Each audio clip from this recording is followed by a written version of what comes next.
Olá, sejam bem-vindas a mais um episódio de Mulheres Inexatas.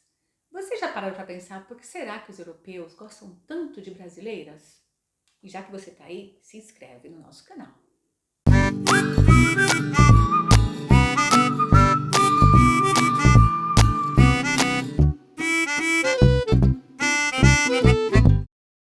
Será que nós temos alguma magia especial? O que a gente tem? Né? O que será que nós brasileiras temos? E aí, amiga, você é casada com italiano puro, ítalo-alemão. Italiano puro, mais ou menos, coitado, um né? Ele é alemão, italiano, Mas um europeu puro. europeu puro, né? Há muitos anos. E aí, conta pra nós a sua experiência. Por que o alemão te escolheu? Eu acredito que nós temos uma coisa, não só nós mulheres brasileiras, mas como nós brasileiros, temos uma coisa muito agradável, gente, que eu acho que é o bom humor. Eu acho que a gente tem um bom humor, eu acho que a gente tem uma alegria especial.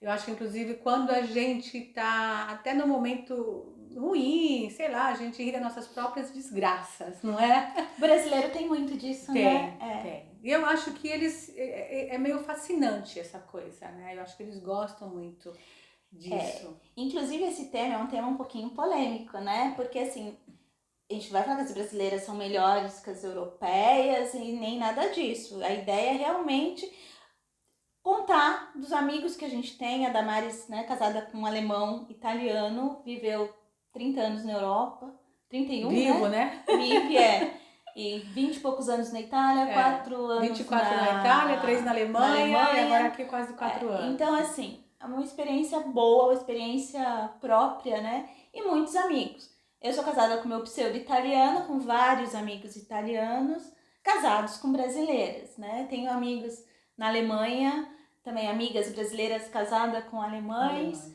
E assim, o que será, né? A gente estava conversando, o que será que esses homens procuram nas mulheres brasileiras? Porque ao contrário, a mulher europeia com o brasileiro já é um pouco mais... Funciona pouco.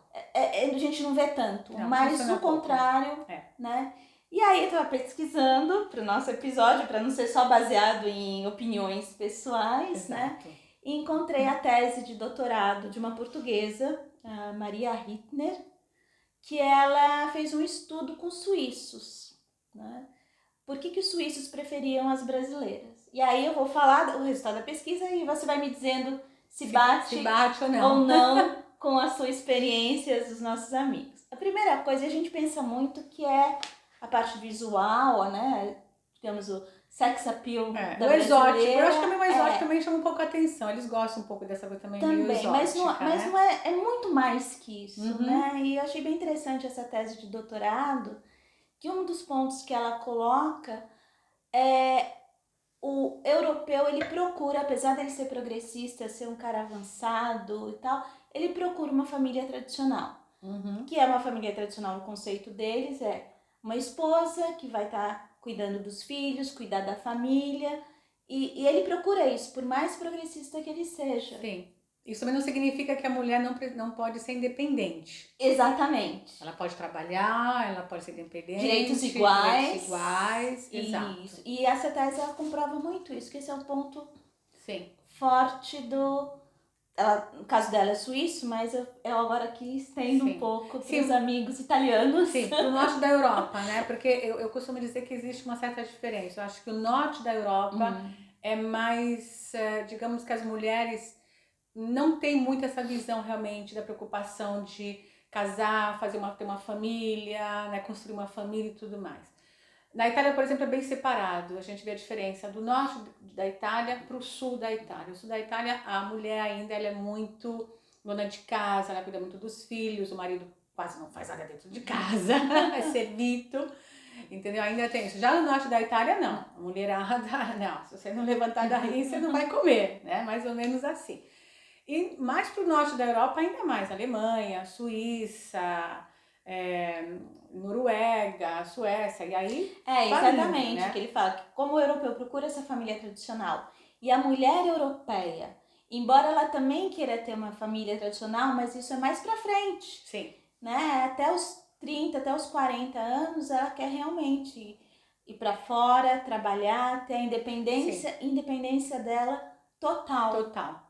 Não é seja se financeira, apegar, que profissional, né? Afetiva até, Sim, né? não, mesmo porque assim, né? Ela sabe que a mulher sabe que quando ela fica grávida, ela tem filho, ela vai ter que parar por um período a carreira dela, né? E isso pode complicar muito se a mulher está realmente, né, indo assim como uma metralhadora na carreira dela. De vento em pouco, como e diz tem em que português. parar de repente, né? Elas não aceitam muito isso. Primeiro elas querem construir essa Consolidar a parte, carreira. né, importante, para depois construir uma família, para depois. Já eu acredito que a brasileira ainda tem essa coisa de eu consigo fazer os dois. Eu consigo trabalhar, eu consigo ter uma família, se eu não conseguir, eu dou um jeito, sei lá, né? Mas não vou também deixar para ter filho há 40 anos. Eu quero. Eu acho que a brasileira ela tem uma ideia dessa família tradicional mais cedo, né? Então, Sim. assim, elas tentam conciliar. E nessa pesquisa fala não só da mulher brasileira, mas também ela remete um pouco para as mulheres do sul da Ásia, que tem mais ou menos o mesmo comportamento. Sim. De querer ter a família, ter a carreira, mas ter a família, ter os filhos, numa idade ainda jovem. Não esperar não chegar aos 40, exato. 42, 43 para ter o primeiro filho, né? E então esse foi um fator aí, eu acho que é um fator social, né? Social, cultural, né? E eu acredito também que a mulher brasileira, ela ainda tem, mesmo ela conseguindo ser hoje mais independente, porque a gente conseguiu um espaço muito bom hoje, como hoje, sim, né? Nos últimos anos para cá. A gente ainda tem essa tendência, e a gente tem essa tendência a ser, de qualquer maneira, a gente não perdeu a feminilidade. A gente ainda consegue ser dócil, a gente ainda consegue ser muito companheira, a gente tem um jogo de cintura, aquele jeitinho brasileiro. Essa flexibilidade, né? De aceitar as coisas. Exato. Como enrolar o marido, sendo que a europeia é muito direta, né? A europeia é muito direta. Ela não quer nem saber. Eu digo isso mesmo por minhas amigas italianas, que eu morava em Milão, então eu morava no norte da Itália. Pela minha cunhada alemã, né, que acabou um casamento em 4 anos, porque ela não aceitava algumas coisas que eu dizia, oi? Isso pra mim não era normal, quer dizer, tipo, com jeitinho você consegue, sei lá, não, é assim, é assim. E então isso termina fazendo com que a brasileira ela ainda tenha, né, esse charme, que no final termina sendo também um charme, porque eu acho que eles gostam disso, eu acho que termina conquistando o homem europeu isso. Exatamente, é o que você comentou no início. Não é que a mulher ela vai ter que depender do homem, não. Ela vai ter a vida dela, vai ter o trabalho dela.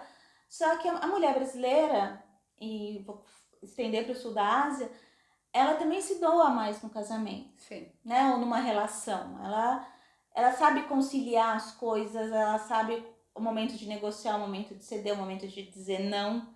A gente aprende isso com as nossas mães, vendo mães, avós, sim, né? De como enrolaram, entre aspas, os homens da família. Então a gente tem essa flexibilidade que a europeia não tem. Não, a europeia não tem, mais principalmente do norte da Europa ainda é mais complicado ainda, né? Mas eu acho que a brasileira, ela é uma eterna namoradinha, sabe aquela namoradinha? Eu acho que a gente... Uma coisa, por exemplo, que me assustou no começo, né, em Milão, quando eu cheguei, eu conheci meu marido, então a gente estava namorando. Os amigos, eu não sabia quem era o casal do grupo, ele tinha um grupo grande de amigos, eu não sabia quem é que estava com quem, porque não existia muito essa coisa de afeto, de abraçar, de beijar, ou de sair na rua de mão dadas. Então eu não sabia nem nunca quem estava com quem, né? E pra gente é normal, né? Então até hoje, às vezes eu e meu marido, a gente sai na rua, a gente sai sentado de mão da mesma coisa. Quando a gente vai lá, pega a mão, pega o braço, né? Dá um beijinho, faz parte, né? E você vê que não tem muito esse afeto. Esse afeto não é muito demonstrado, né? Então, acho que tudo isso faz parte do nosso jeito de ser. Faz. Né? E aí a gente sendo maleável, flexível, carinhosa. Sim. Vaidosa, porque a mulher brasileira também ela é vaidosa. Sim. Porque as mulheres europeias, eu vejo muito por aqui, todas vão, tem salão de beleza doidado, todas vão, mas elas parecem que fazem mais por obrigação, essa é a minha opinião, né, do que, você não vê ela sendo vaidosa. Eu não sei se é obrigação. Tira um pouco de Milão, tira assim as grandes cidades que são diferentes, né, Paris, Milão, talvez, na Alemanha nem sei se elas são tão vaidosas assim. Não, mas a Holanda, as holandesas são super vaidosas, super bonitas, se cuidam e tal. Mas, tirando esses grandes centros, eu acho que as mulheres não são tão vaidosas quanto a brasileira. A brasileira pode ser no interior do interior do interior, ela tá se preocupando em se arrumar, em fazer tá sempre dando um jeitinho, coisa, né? Tá sempre dando um jeitinho E a brasileira, ressaltar a beleza. Mesmo que ela não tenha dinheiro, ela sabe fazer a unha dela, Sim, né? Sim. Ela se cuida, ela depila, ela está tudo bonitinha. Quando eu cheguei na Itália também, muitas mulheres ainda tinham pelo embaixo do braço e não raspavam as pernas. Eu achava aquilo uma coisa horrível. Tá voltando isso, né? Tá voltando? Tá voltando, Eu achava aquilo uma coisa horrível. Voltando. Depois, com o tempo, elas começaram a se depilar e depilavam tudo, né? Tudo que tinha direito. Mas eu acho que é isso também, eu acho que infelizmente muitas vezes isso é visto também como uma maneira da mulher ser submissa, né? Às vezes tem esse debate que a mulher termina sendo submissa, termina aceitando tudo, por isso que o europeu procura a mulher brasileira. Eu acho que isso de ser submissa, acho que já foi. Eu acho que no passado, eu acho que até acontecia. Mas acho que hoje, eu acho que não é mais assim. Já mudou bastante. Já mudou bastante. Não existe a submissão, né? Eu acho que existe a igualdade atrelada aí ao que a gente tá falando. Sim. Afetividade, Sim. entrega, mas a submissão realmente no passado... Talvez era uma coisa mais presente, né? Porque talvez essa coisa da igualdade que a europeia procura muito, talvez às vezes fica essa igualdade em tudo e talvez às vezes perca também um pouco a feminilidade. Então talvez isso às vezes fica meio estranho, meio estranho, não sei. Pode ser. Mais ou menos isso, né? Mas também tem um outro tabu que dizem aí que a brasileira ela é mais fácil que a europeia, né? A gente escuta falar muito, existe essa fama de ser uma mulher mais fácil. A minha visão disso, né, não é que a mulher brasileira é mais fácil, mas ela é mais alegre. Talvez essa alegria ou essa liberdade que a gente tenha seja um pouco diferente da europeia. E posso ser sincera? Eu acho que a gente é mais caliente. Caliente, sim, mas... Eu acho que a gente tem essa coisa, mas não é que é só brasileira. Eu acho que... A latina em geral, né? A gente tem essa expansão e a gente gosta de fazer amizade, a gente gosta de conhecer as pessoas. E a gente não se faz muito problema se a gente estiver realmente afim de um cara, entendeu? Se tiver afim de ficar com a pessoa, você se dá, você fica. Uma coisa também que eu notei na Itália, as minhas amigas italianas e minhas amigas brasileiras. A brasileira, ela se preocupa muito com o sexo na relação do marido com o marido ou com o companheiro. Eu me lembro muitas vezes que às vezes eu com essa amiga, nossa, faz 15 dias que a gente não transa, nossa, preciso dar um jeito nisso. Tô preocupada, o que acontece? Vou fazer umas coisas lá, né, fazer uns striptease. Europeia, minhas amigas europeias, faz aí uns 2 meses, mas não tô com cabeça, não tô com tempo. Não tô com tempo, né? Então eu acho que isso também pode ser uma coisa porque, gente, tem muita brasileira casada com italiano e funciona muito bem, é uma união que funciona muito bem, né? Tem alguns que se separam, como tudo na vida, mas a maioria dá certo, sabe? Então eu acho que tudo isso ajuda a relação dar certo, né? Mas enfim, se você tá aí assistindo a gente e tem de repente uma opinião diferente, claro que nem tudo é flores. Nem tudo é flores, não, claro. A diferença cultural existe. Pesa muito, principalmente no começo, não é fácil. Mas deixa aí sua opinião, fala qual é de repente a sua experiência, de repente o que você acha, se a gente tá certo, se a gente tá errado, se a gente esqueceu de falar alguma coisa, né? Deixa a sua opinião e se você ainda não se inscreveu no nosso canal, se inscreva. Deixa o seu joinha. E não esquece de clicar no sininho para receber sempre as notificações dos nossos novos episódios. Até a próxima. Até a próxima. Tchau. Se inscrevam no canal para ver o nosso vídeo e entender. Mas ela já tá aqui, ela já vai estar assistindo o nosso episódio de hoje.